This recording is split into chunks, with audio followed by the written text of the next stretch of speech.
Hinahanap mo ba si Fidel?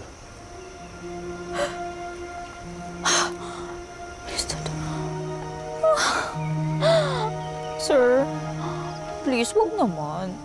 Bad joke yan eh. Huwag mo sabihin, ikaw na si Ali, ikaw pa si... Mukha ba akong si Fidel?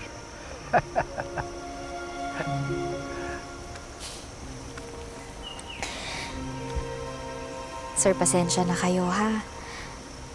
Ninakaw ko yung libro, tapos... Expected ko naman yun sa'yo eh.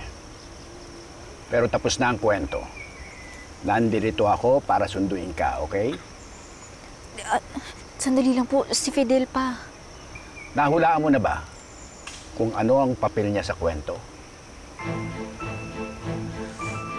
Kasi siya, hindi pa.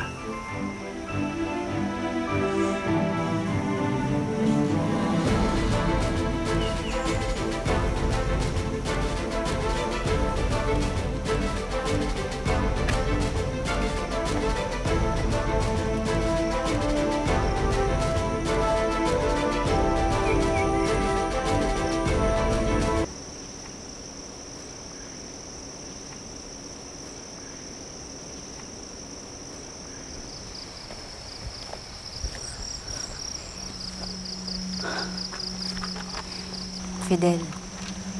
Sandali na lang binibiniglay.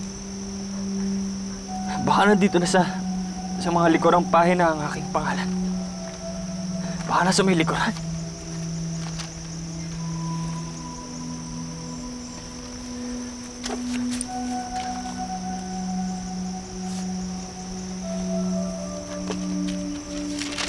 Baka wala talaga.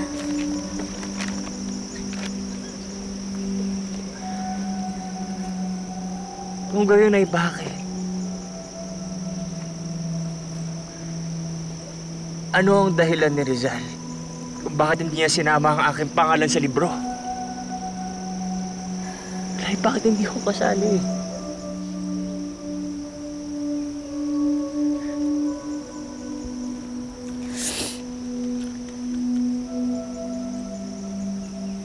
Fidel.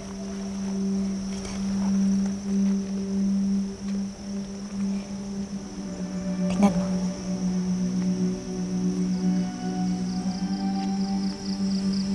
Yan ang nahanap kong character description mo.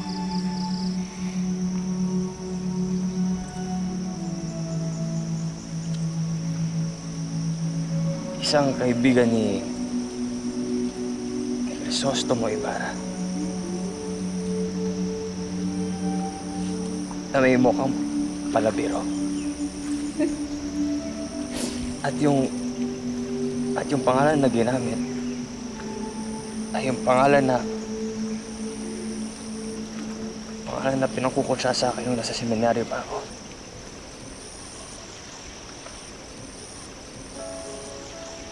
Niloloko mo ba ako? Pinipiniglay. Hindi. Hindi. O, sige, wag na.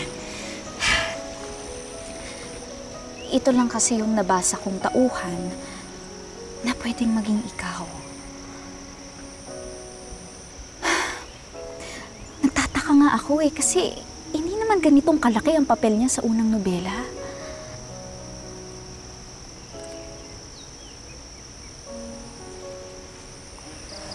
Because you are so much more than that.